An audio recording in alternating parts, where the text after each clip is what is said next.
ito po yung menu natin for today. Tinolang tahong, fried gigi, and ginisang mais with dahon ng ampalaya. Ayan po. Ang giniling ay aking pinakukuluan na. Okay, see you later! Hello, good morning! Blessed Monday po sa inyong lahat. Eto, ang ganda ng ngiti na inyong tindera sapagkat maraming tulog, maraming pahinga. Alam nyo na, my favorite day is Sunday. Di po ba? Kayo po, kumusta ang inyong Sunday? I hope all is fine. Di po ba? Siyempre, kasama ang family na nagse-celebrate. Di ba? At siyempre, may mga special menu kayo dahil Sunday, di po ba? Ako, nag-trip ng lugaw. Alam niyo naman, di ba? Try pa rin yung tinidera. Kasi nga, di ba? Gusto ko pag Sunday, iba naman.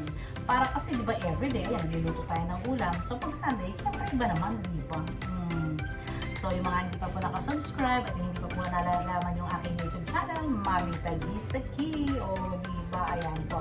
Paki-subscribe naman, please. Paki-likes na rin. At comment down below, please.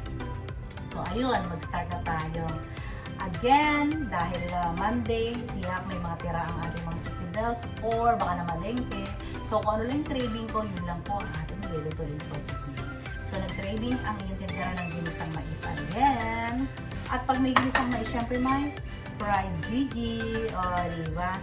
At syempre, kailangan ay may sabaw. Siyempre, may sabaw din po itong ating ginisang mais, pero meron tinola ako ng taco na magdami. So, very simple lang yan ang ating menu for today.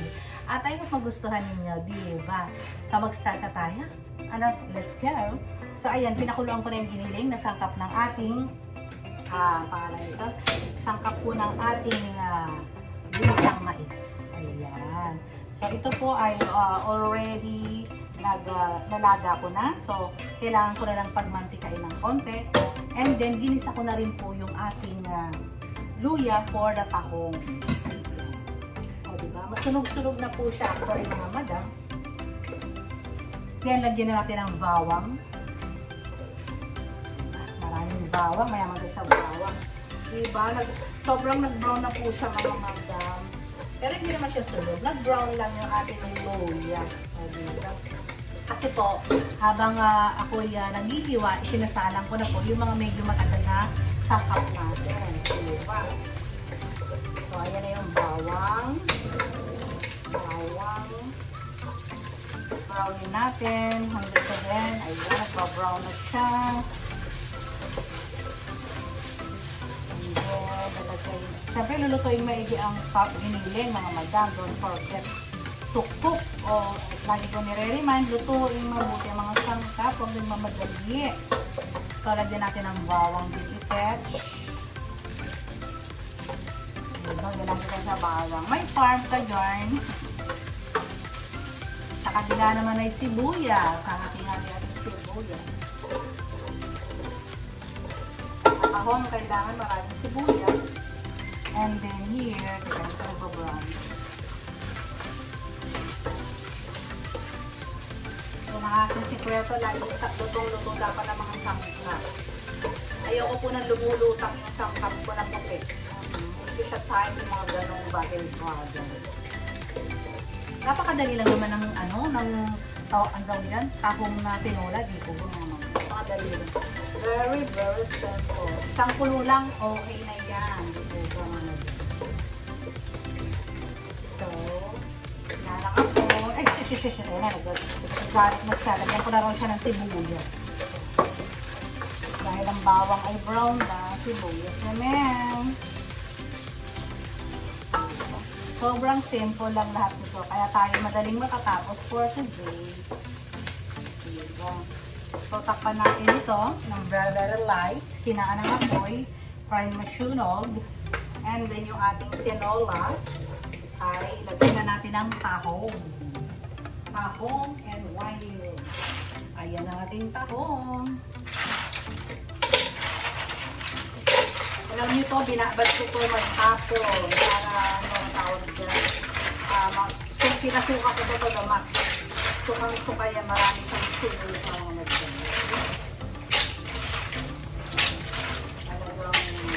dyan. Siyempre, lalagyan natin ito ng Sprite. Kailangan may Sprite yan, di ba? Sprite. Lalagyan din natin siya ng sabaw. Lagyan natin ng isang ano muna. Takpan muna natin siya. Ay, siyempre patis. Pagkakalimutan ng patis. Okay lang marami kasi maglalagay tayo ng sabaw. Don't forget to takpan. And I'll be right back. Ayan, lalagyan natin ng Sprite. Para diba, masa na po siya agad ko. Yan ang magpapatamis. Pero lalagyan ko pa rin po yan ng konting sugar layer. Diba? Para pepper, sugar. Pagkulo, lalagyan na natin ng sabaw. Diba? And then, ayan. Lagyan naman natin. Ayan. Okay na po yung tawag dyan. Bawang, sibuyas, and giniling. Ayan. Kasi isang mais nga po ito. And ilagay natin ng maraming kamatis. Sarap. And lagay na rin ng patis.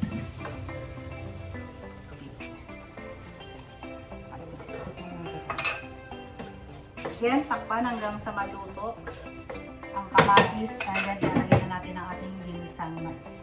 Ito, pakukuluin natin ng isang kulo and then, babalikan ko kayo. Okay, we're back. So, nilagyan ko na siya ng sabaw. Kasi, kumukulo na po siya. Pagkakulo ng isa pa, sa kululan, nalagyan na natin ng dahon ng malunggay. Ay, dapat niya akong dalang sili. So, diba, nakalimutan. Meron kaming farm. May farm kami ng sili. Oh, diba? More sabaw. Kasi kiyakingin na ng marami sabaw na aking mga shit. Nga pala mga madam, mas masarap ito. Isa butter niyo siya igisa or star margarine. Nakalimutan ng tindera. Diba? Dapat po butter or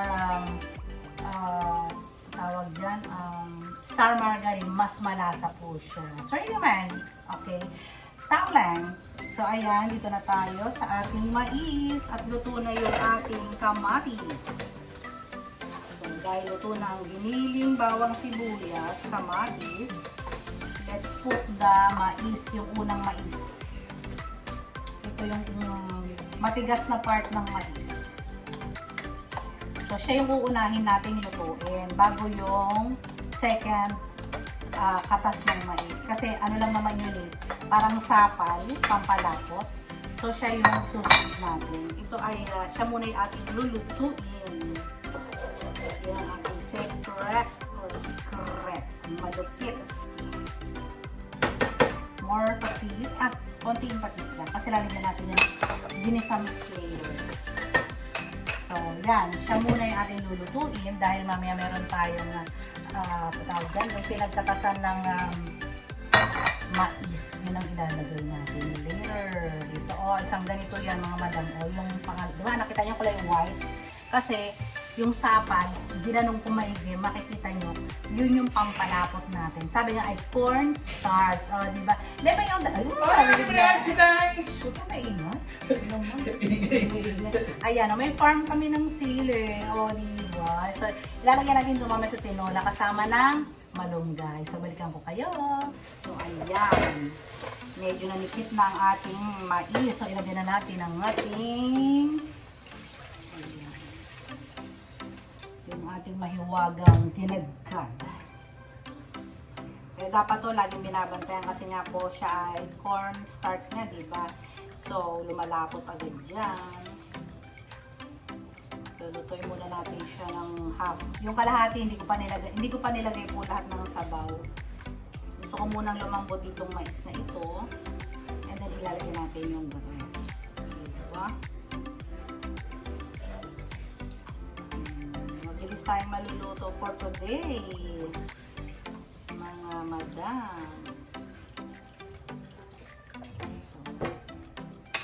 Ito naman kabila ay bago siya kumulo, ilagay ko na rin yung ating mga dahon para pag isang kulo ay okay na. Kasi ayoko po siya talagang lumiit. Ganun ang tawag, liliit siya. So ayan, dahon ng ampalaya, ay dahon ng sili, comes from our farm. Farm ka dyan yan. So, ilagay na natin siya, tsaka daw na malunggay. Para pag kulok, okay na siya. Isang kulo lang, patayin nyo na yan. I-off nyo na agad. Para din. Isang kulo lang, and it's okay. Huwag lang patagalin para ano pa rin, juicy, hindi dry yung ating tahong.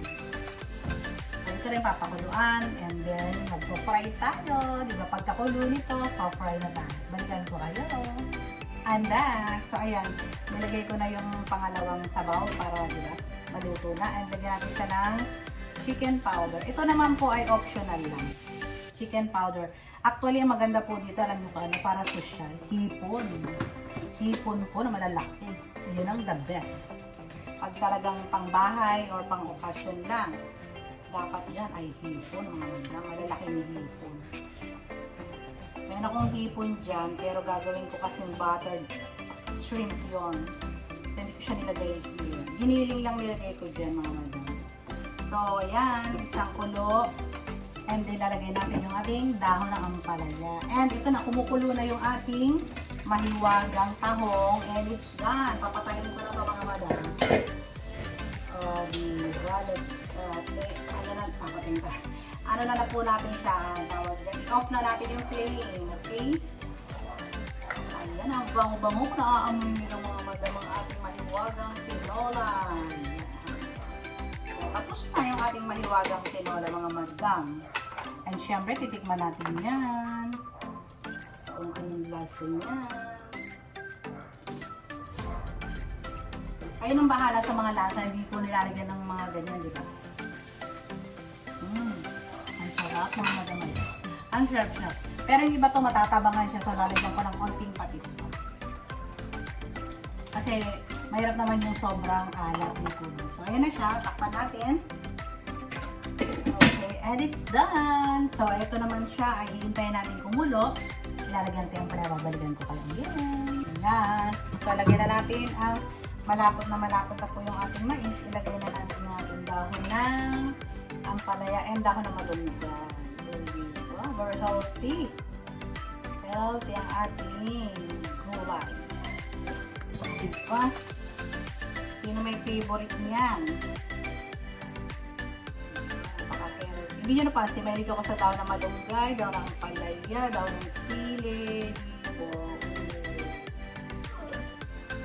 And then,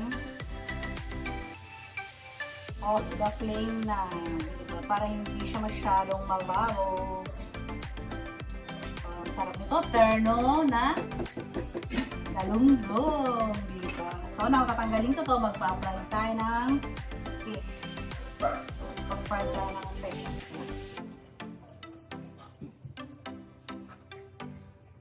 Right. Fish. Oh, bigot. Diba? Laki mga madam. Parang fiesta lagi sa amin. Fry na tayo ng fresh. Ay, lipat ko ito sa kabila.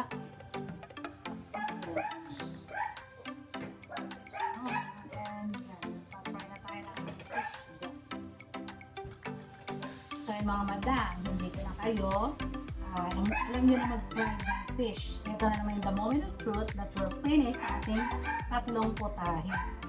So, then, ginsang mais. Ang ingay ng ano dapat, diba? Ginsang mais, ano ba yun? Ginsang mais, fried fish, and tinolang tahong. Again, mabuhay po ang lahat. Maraming salamat. Stay healthy always.